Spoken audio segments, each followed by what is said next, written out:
Listening, I'll be somewhere. Listening, I'll be somewhere. Listening for my name. I'll be somewhere. Listening, I'll be somewhere. Listening, I'll be somewhere. Listening for my name.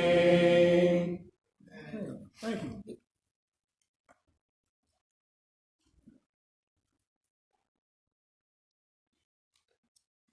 All right, good morning, everyone. Good morning. As Tom shared with you all, we are having some technical difficulties, but I think we'll be able to get through it. We've been talking about being the salt of the earth and the light of the world, and I want to kind of put a little bit of a cap on the salt of the earth part. I know I promised that we were going to talk about the chairs a few weeks ago, and people are still kind of wondering what's happening to all these invisible, like missing chairs that's going on. And I'm going to explain some of that today. How many of us in here, show of hands, how many of us in here have problems? Right? There you go. Pretty easy, Donna looked at me, she's like, what kind of question is that, right? Like, of course, we all have problems. Now, I'm sure if we were to go through some of the, top 5 list of problems that we have that occur on a regular basis, all of them would be slightly different, right? Everybody doesn't have the same problems. Sometimes generically, we start talking about finances, start talking about health. We all can, kind of generally put them all in those groups in some way, shape, or form. But when you really get down to it, each of us has different problems. Life, the longer you live, it seems like you just collect and accumulate them along the way, right? You get more. And as soon as you get one, taken care of and solved, then there's another one comes along. We have problems in life. That's no matter how much you love God, no matter how much faith you have, God never promised us a life where we weren't going to have problems. I was thinking of some of my problems, like the technical issues going on here. I don't know how it happens. Seriously, Jimmy will tell you. We come in here every Friday, right? And it's like Jimmy will call me and say, hey, man, we got everything together. And somehow, when I show up on Monday morning, something just magically didn't work, right?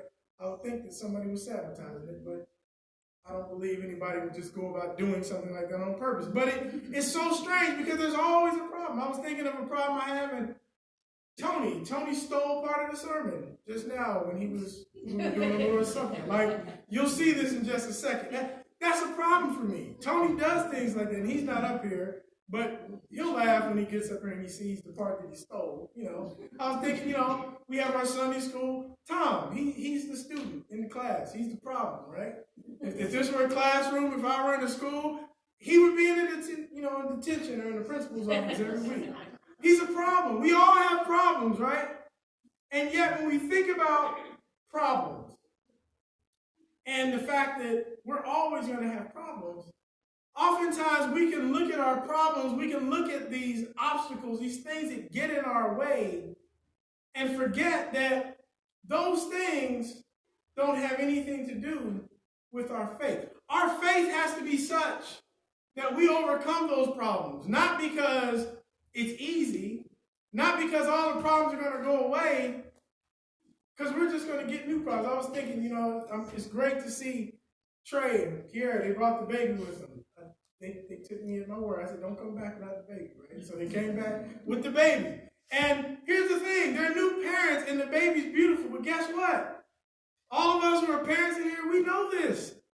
They're just signing up for more problems, right? And that's just one child. Wait till there's more. Then it's like, okay, now I've got double the problems, exponentially the problems. We're going to have problems, but our faith should be such that regardless of the problems, regardless of the obstacles, regardless of the things that stand in the way or seem like they're in the way, our faith has to overcome it.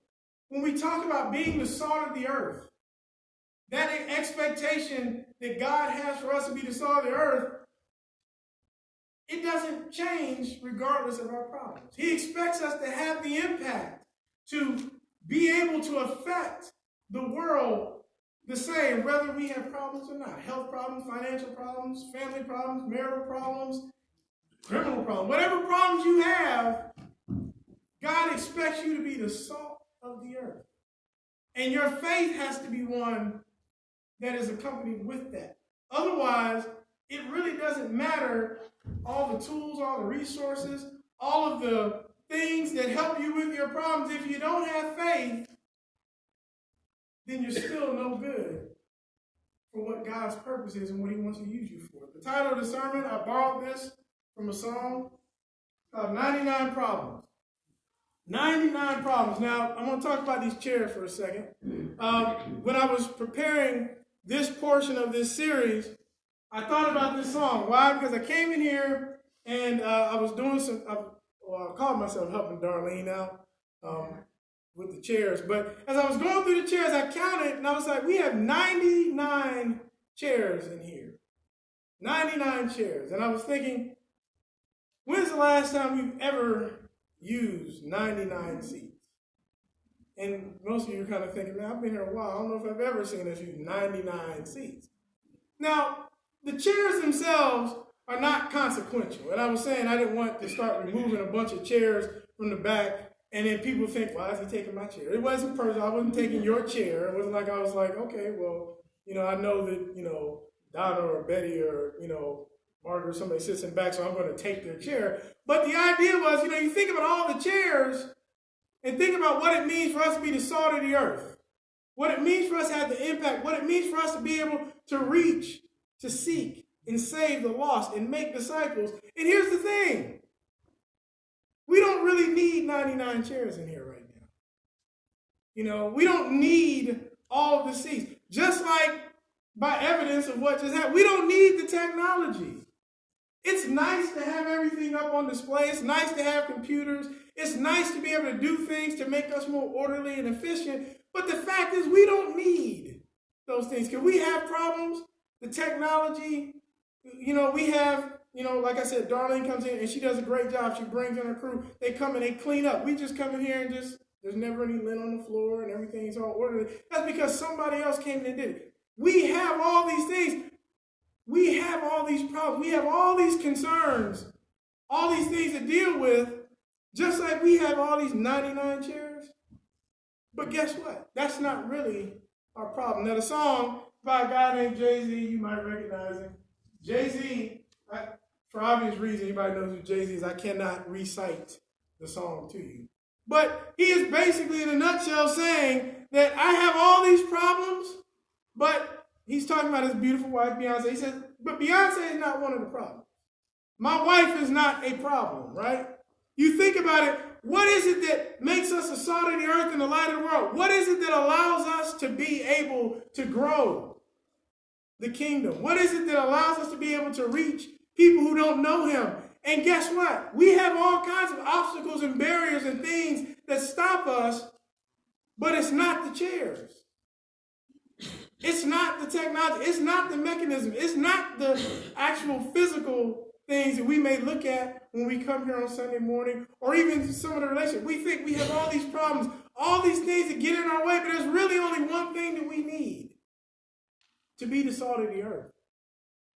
For all the problems that we have and all the obstacles that we have, we don't really need more stuff. So let's look at what we do need. We're going to start here in Matthew chapter 16. We'll read verse 5 through 12.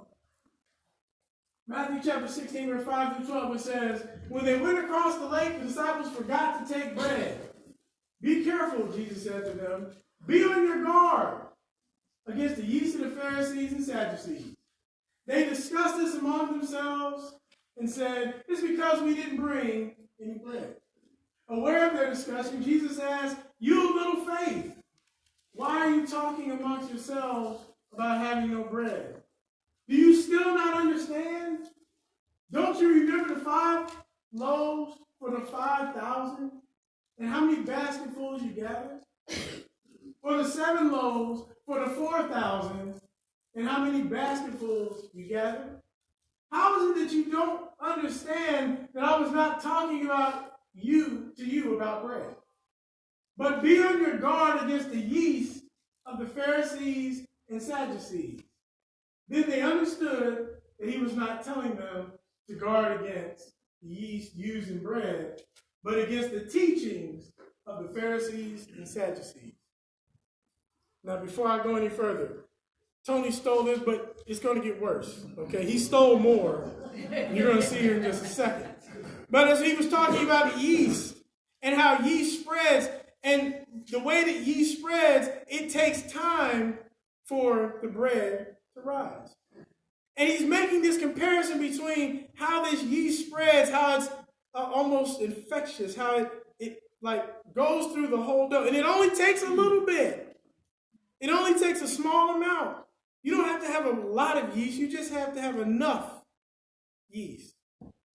And when he talks about the teachings of the Sadducees and the Pharisees, what he's talking about is not, let's understand, Jesus was not saying something that was directly in opposition in most cases to what the Pharisees and the Sadducees were teaching.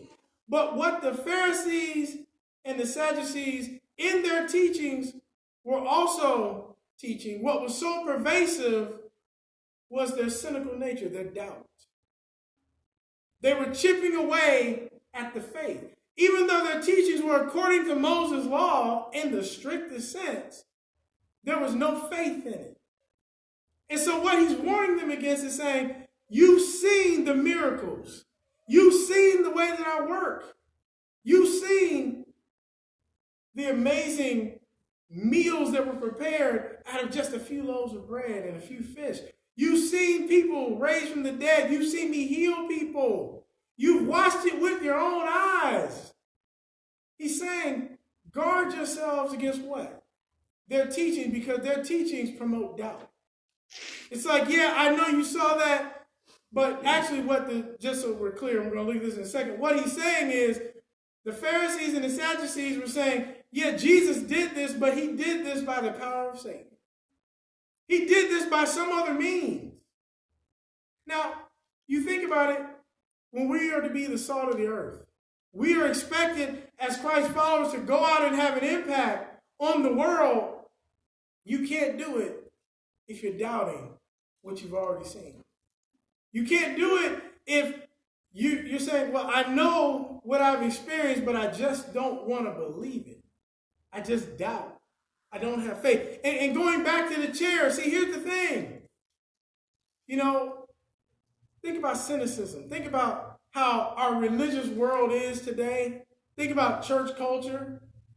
There are so many things we can point at and look at this church and this ministry and this pastor and this minister, this preacher, and how corrupt this was, and this church was stealing money and all the embezzlement. And there's so much cynicism and criticism and so much just disgusting behavior that we see in churches all over. But I'm talking to us today. I'm talking to us at the Dover Church of Christ today. Here's the thing. We have seen God working. We know that corruption, that filth, we know that false teaching that goes on out there, we know that's not happening here. We know that, well, I know that the preacher is not getting a whole bunch of money under the table, right? My car's in the shop right now. Okay, we know I'm not, saving up for an airplane or a jet, any type of jet, not even like a model jet, right? Like, we know where the money goes in the church. We know the leadership. We have personal relationships with Curtis and George and Tony and Mark and Jimmy. We know all of the workings. We know all of the different ways in which the body here, our congregation, is functioning. But do we still doubt? Because when we think about all these seats we have in here, and we think, well, why aren't they being filled? Well, why is it that people aren't showing up? Why is it that we're called to be the salt of the earth, but it doesn't seem like our impact is very broad? It doesn't seem like we're actually making a dent in it sometimes, and we wonder. And the answer is not found in the problems and the obstacles and in the structural things, and we're limited and we don't have this and we don't have that. and the computer doesn't work sometimes, and sometimes the singing isn't the best, and all these different things. Those aren't the real problems that's keeping us from being the salt of the earth. What's causing it is that we've seen God working. We know what Christ did for us on the cross, but we still doubt. We still lack faith. This is part 2 of Tony stealing the message. When they talk about the yeast of the teachings of the Pharisees and the Sadducees, it's like we think about bread and how it works.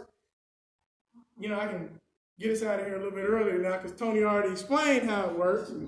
But the fact is, the chemistry, I saw this and I found it interesting. Again, I don't have to go through it. But how yeast actually goes through the bread. That cynicism that he's talking about, the Pharisees and the Sadducees, that chipping away at Christ's deity and what makes Christ the only way, the only route, the only path to God. There are people out there who claim to be Christians. They claim to be those of faith. They say, yes, I'm a part of the body, but they teach something other than Jesus. Or they teach, well, Jesus can't quite do that. Or even though that's what he said, that's not really what he meant. And we know what the word says. We know what's true. Not only because we read it right there in the pages in the black and white. Those who have, anybody here have that red letter Bible where it's like, these are Jesus' words and they're red? Like, we see it right there in the red letters, and we're actually witnessing it. We've actually seen it developing in our own lives, and yet we still doubt. We still don't tell people. He's healed our marriage. He's healed our families. He's forgiven us. He's healed us. I was talking to somebody about that this morning, how, you get 52 weeks in a year, right? You can look back. 52 weeks. And you go 52 weeks, it's kind of like yeast rises. If I, go ahead and knead the dough and then I sit it there and I'm looking at it, in 5 minutes, it may not be that noticeable. But let it sit there. My grandmother used to cover it with the little towel, And she'd go off and do other stuff, go to the grocery store, do something out in the car, and come back or whatever. She'd wash her hands, come back. Hours later, and that little bit of bread is grown. See, just like the yeast of the Pharisees and the Sadducees was pervasive, and it caused people to doubt, when you put faith to work, when you actually act on your faith, it grows in the same way. What Jesus is he's not only saying, stop listening to them, stop following them, stop falling prey to the criticism and the cynicism, but he's saying, look at what I've done. That should build your faith. That should increase your faith. That should inspire you and encourage you and call you higher and make you want to do more, to spread the word, to tell people about me.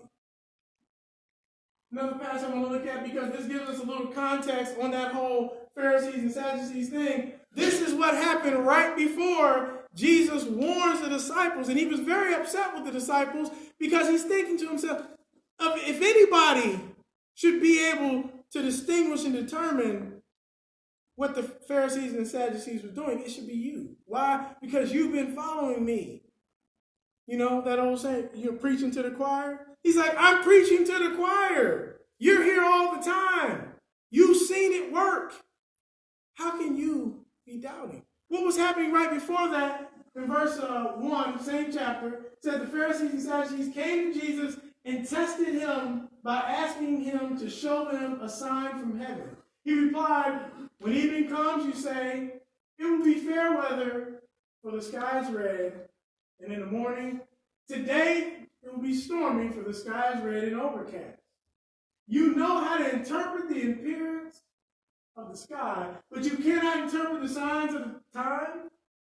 A wicked and adulterous generation looks for a sign, but none will be given it except the sign of Jonah.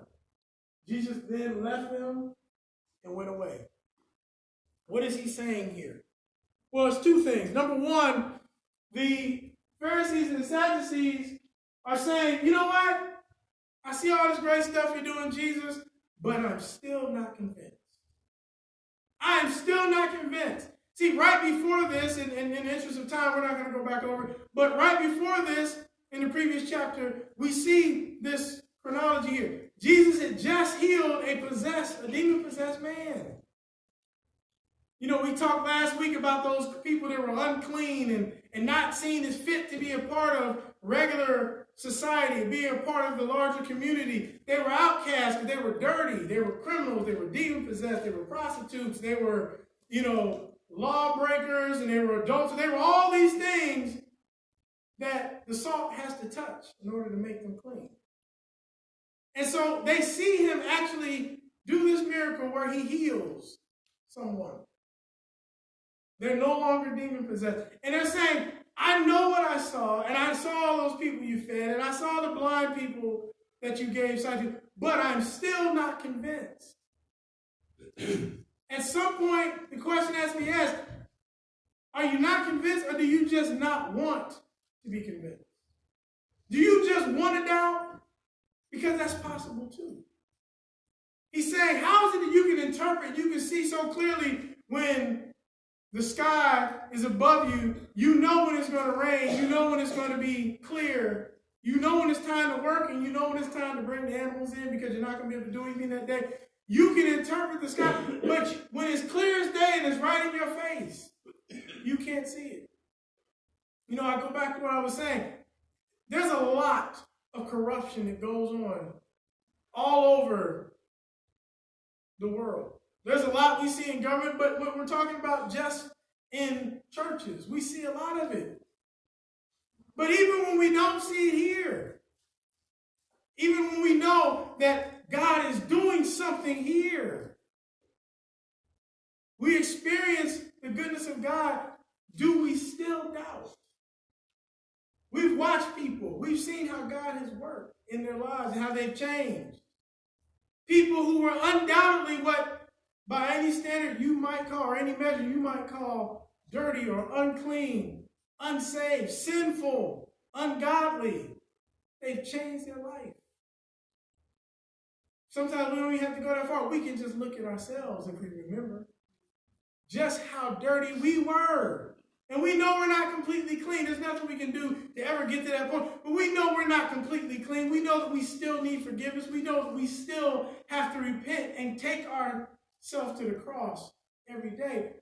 But we've seen it in our own lives. We've seen it in others around us. Do we still lack faith?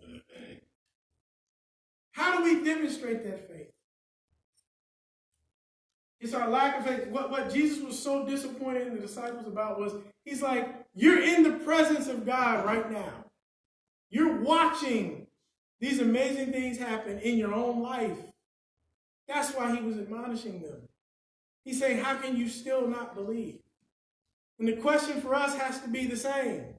How can you still not believe when you're in this place and you're watching God work in your own life? Tommy didn't steal this part. Actually, this part is accredited to Mark. And I have to say that as a disclaimer because he threatened me at the hospital that this was his idea. And I said, you know what? You're right, Mark. We were talking last week about the saline drips, the salt water, the solution that they use to clean things out, right?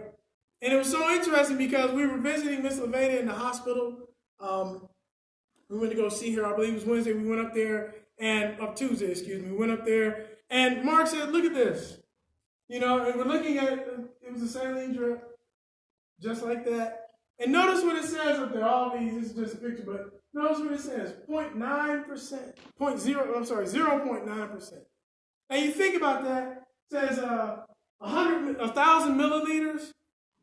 That's saying of 1,000 milliliters of this concentration, only 9 of those milliliters are actually sodium chloride. That's how it works in chemistry, right? When it says 0.9%, you think about how much salt that really is. And just like with the yeast, just like when we look at yeast and you don't need but a little bit to work through the whole batch of dough to make it rise, the same thing works with the salt of the earth. He doesn't need 1 billion people. He just needs a little bit. Just like when it talks about faith, as small as a mustard seed, right?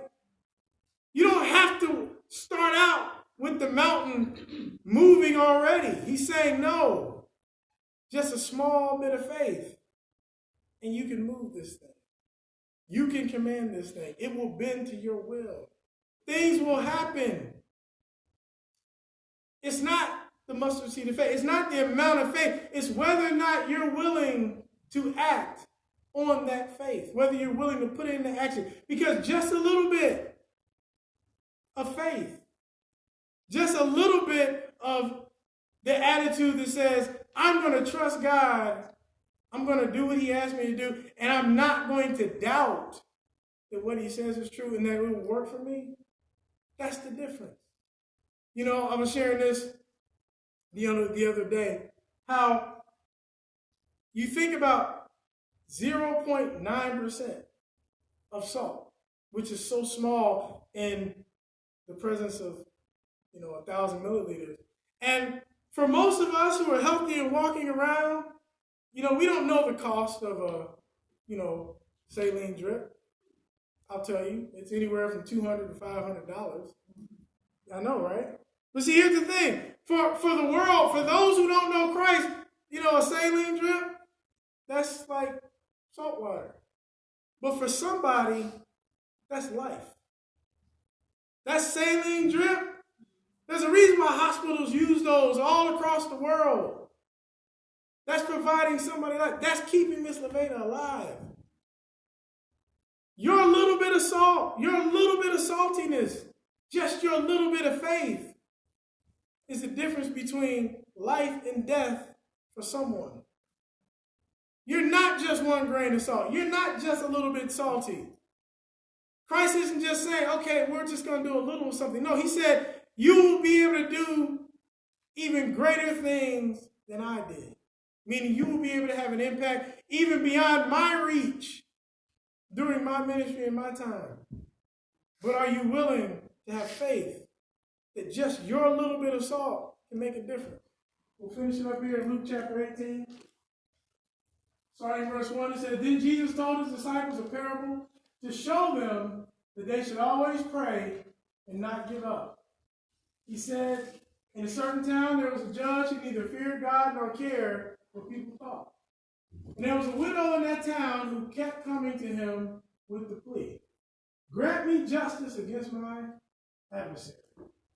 For some time he refused, but finally he said to himself, even though I don't fear God or care what people think, yet because this widow keeps bothering me, I will see that she gets justice so that she won't eventually come and attack me. That's pretty scary. She's scared. And the Lord said, listen to what the unjust judge says. And will not God bring about justice for his chosen ones who cry out to him day and night? Will he keep putting them off? I tell you, he will see that they get justice and quickly. However, when the Son of Man comes, will he find faith on the earth? This is actually a very stirring passage. It talks about determination and this persistence of this widow. She really wanted something really bad. Doesn't even specify exactly what she wanted. We just know she wanted justice. To the point where he was like, man, I don't want no problems out of this lady. I don't want this woman attacking me. I don't want her dragging me through it. I'm going to give her what she asked for. I'm going to give her this justice. And it even gives that little caveat where he says, I'm not even interested in pleasing God. I'm not necessarily doing this because I want to be considered right, but just out of her determination, her willingness to fight for it, I'm going to give her what she asked for. And we see how this works. It points out how the man, it says he wasn't particularly righteous. He wasn't looking at it from the standpoint of doing what's right by God, and how even that will compel someone to do what is just. But it ends it here, and it's so powerful when it says, but when the Son of Man comes, will he find faith on the earth? How we look at faith, how we measure faith, it's not necessarily by, we can't just look and say, okay, well, the attendance at church was this, or the amount of money that we collect was this, or the amount of people who got baptized and gave their life to him was this. And that is the determining factor. And we can just measure it like it's just by the numbers. But we have to each look at ourselves and ask ourselves, is Jesus going to be able to find faith in me? Because we all know sitting here whether or not the reason why we're not being the salt of the earth or we're not having the impact that we could be having, we all know the reason. We know in our heart of hearts whether or not we're really having that impact or not having that impact. And we know the reason why either is the case. It's a matter of us having the attitude that we're going to pray and then we're going to do these things in faith. It only takes a small trace amount of faith for a person to see God, the God of the universe, work. I'll share a very quick story here, two of them actually, but the first one I'll be brief. So Friday, I had a very rough night on Thursday. I didn't get any sleep. I got a phone call about 1 o'clock. Well, it was about 2 o'clock in the morning. And it was from one of my contractors, and they were saying how the website went down, the server was messed up, and so I ended up being on call with tech support for like 3 hours. And I had already gone to bed late. So, and kids don't care, my wife don't care, so it was like, hey, I still got to take the kids to school in the morning. I'm training for this competition. I'm thinking, I go in at 8:30 in the morning to work out every day, and I don't want to miss, and I dropped Kendall off, and I said, you know what, I'm going home. I'm going to sleep. And I go, and I didn't just go take a nap like, recline chair. No, I got in there, I put my pajamas on, I got under the covers, and at 9 o'clock, I was like probably a rapid eye movement in 10 minutes. So, about 10:15, I heard the doorbell ring. And it woke me up, and I thought, well, whatever it is, UPS, postal service, that's usually when they come. I'm like, they're going to have to leave it at the door. It'll be there. Nobody's going to steal it. Whatever. I got insurance on it. And I rolled over. And about a minute later, the doorbell rang again. I said, okay, that's not UPS. That's not FedEx. So I look out, and I thought it was maybe the neighbor back there. I didn't see the neighbor. And I looked out the front window. I didn't see a car. Then I go to the door, and the cat's at the door like, yeah, you heard something. So we open the door, and I look out, and I don't see anyone. I thought, now I know what I heard. Cat's like, uh-huh. So me and the cat, we walk over to the window, and I look out, and I see a man walking, and he's kind of looking at his phone, and he, goes on up the street. And I thought, well, whatever he wants, he's going to have to come back, because I'm going back to bed, right? And surely enough, right as I was just about to take my robe off and crawl right back into bed, I said, you know what? I have no idea who this person was, but clearly they were looking for something. So I get dressed, and I said, I need to go check the mailbox. And I run out to the mailbox. There's nothing in there. He hadn't come in. He's been running late lately. And I see the guy, and I yell at him. I say, hey, what's up? He says, I was looking for you. He says, someone told me to come and knock on the door at the house behind the church. And they told me where the church was. He said, actually, my daughter, it was her mom. She said that she came to you once before. It's been probably over a year. And she needed some help. And that the church helped her. And I need some help. I'm thinking, going on. And he says, I'm in a really bad situation. He goes on to explain his situation. He says, I started not to ring the bell because she told me, look for the black car. Well, my car is in the shop. It's being painted. It'll be back tomorrow. It looks very good, actually. And the thing is, I was in a rental car, so he saw the blue car, right? This ain't my car. He said, I started not to ring the bell because I looked before and I didn't see the black car. I said, well, but I got to try. It's just me and my daughter that I'm raising. And we need some help. I said, well, I'll give you some help. And we get to talking, getting to know one another. And it was so interesting because he goes on to share his life, share about his past, share about how he was a criminal, share about how many things he had messed up in his life. He talked about how part of what he was dealing with was he was at connections. He has to get with connections to be able to deal with a previous problem with drunken driving. He had an accident. And he needs to get that fixed in order to be able to get his license back, because it makes it difficult to work and get around when you can't drive. You can't, provide for yourself. And so he's finding little jobs here and little jobs there. And he's staying in a hotel until he actually starts his job next week. And then, they're going to help him, the school's going to help him get into a place. But then I found out later that the reason why he's not in the place he was before is because of the bad influences that are there where he used to live. And he said, I can't live like this anymore.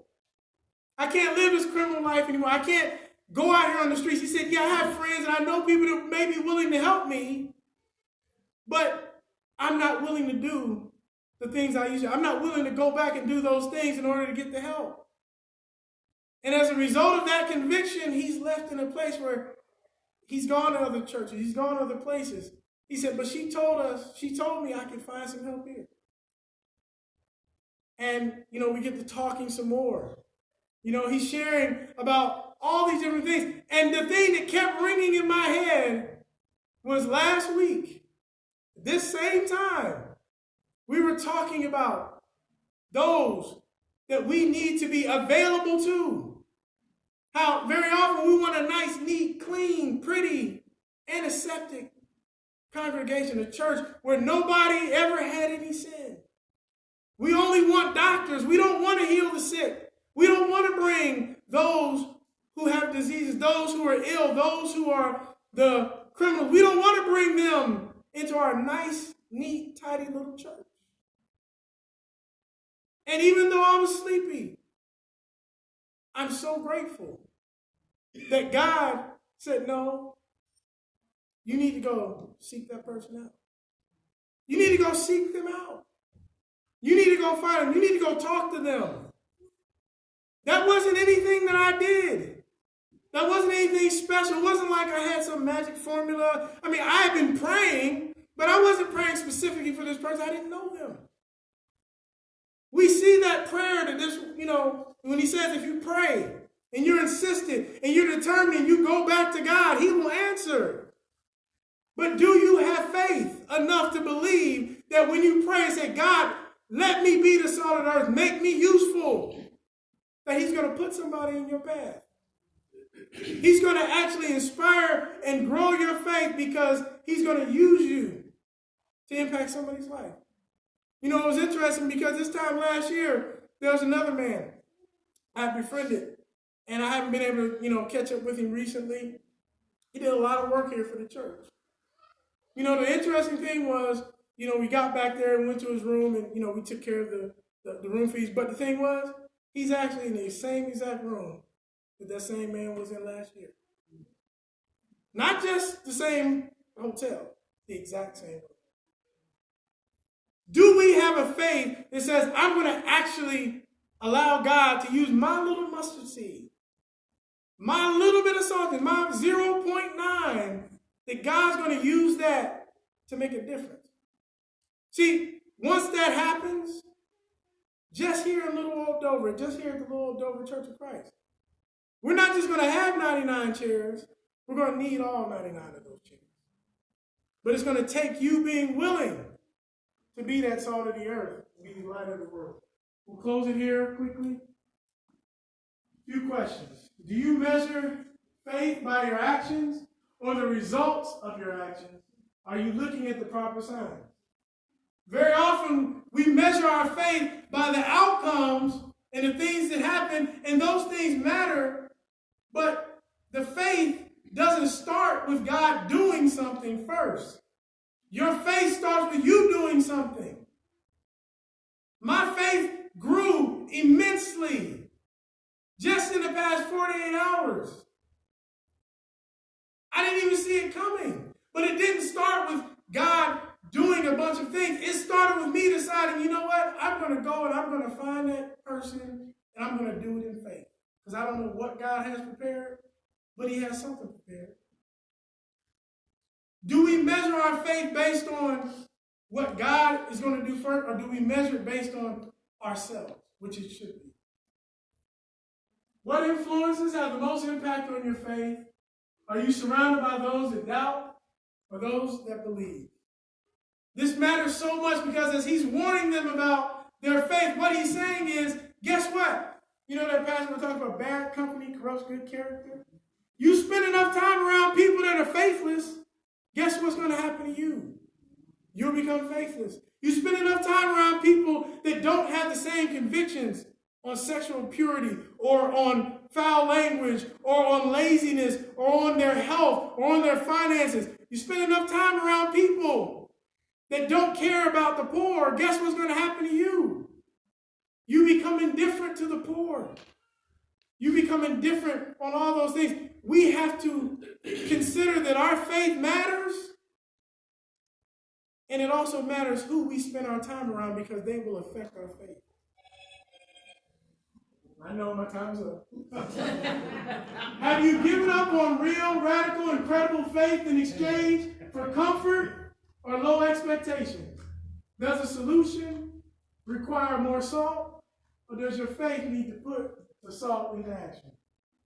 Very often, all of the problems that we have, all the things that we deal with and encounter, we look at those things and we think, I just need more faith. And we do need more faith. But it starts not with, God, give me more, but God's actually saying, I've given you all the signs you need. I've given you all the examples you need. There's nothing for you to be afraid of. There's nothing for you to be, apprehensive about. What I really need you to do is put your faith into action, and then you will see just how much of an impact that you can have. Do we allow ourselves to have these low expectations, and so we just concede that, you know what, God can only do this much? Or do we expect that God's going to do more and we behave accordingly? And finally, what are you willing to do to regain your saltiness when it comes to faith and the ability to know and see God? There has to be a heart that's willing. What is your willingness? What are you willing to do to see that faith? The Pharisees and the Sadducees were not willing to do anything different or see anything different, even though it was right in front of them. I just told you one story. I was thinking about it, and I was talking to Dwight about this. One of the things about Dwight, most of you all met Dwight and Angela. One thing about Dwight was when we first met him last year, and he and Angela, or earlier this year rather, in the winter, he's very open about this. Dwight was in connection because he was overcoming drug problems. And he talked about very openly about how years ago, part of the difficulty he was having problems finding work in the past was because he had a criminal record. He had done real time in prison. Now, you would know him and you would see him, you wouldn't think anything of it. I talked to him, he said, no, please share this. Because we need to understand that, just like that little bit of salt water looks like just a bag of salt water to us, but it's life for somebody else. When we walk past Dwight, we don't know that it's Dwight. They just look like another person. What are we willing to do to get to know people, to really reach out to people, to really get into their lives? Because what we just take for granted as hanging around a bunch of people that have a little bit of salt and a little mustard seed of faith, it's life to somebody else. What are you willing to do to give life to somebody else? The price of that saline drip, $200 is a lot of money. $500 is certainly a lot of money. And yet, sometimes people argue over it, but guess what? Miss LeVay's not arguing about it. It's keeping her alive. Do we give our contributions weekly like it's keeping somebody alive? Do we come to our meetings? Do we worship with one another? Do we follow? Do we call one another? Do we fellowship? Do we pray with one another and pray for one another like it's giving somebody life? Do we have that kind of faith? Do you have that kind of faith? You as an individual, not just the church, but you. Are you someone who's never had that kind of faith, but you want that type of faith? Are you a person who wants to know what it means to have a real relationship with God, who knows what it means to actually take on Jesus, to be baptized, to have your sins forgiven, and to actually walk in a new life. Is this something that you've ever done? If you haven't, today is the day to do it. Don't walk away. Don't allow cynicism and doubt and all of the things that are going on in other places stop you from being that man or woman of God who says, I want to follow Jesus till I die. If that's you, please feel free to come forward. As a church, we will pray for you. We will teach you. We will help you. We want you to be one of his workers. We want you to be free to know that you are a son or a daughter of God. Please come forward as we stand and sing our song of invitation. Rise up, O men of God.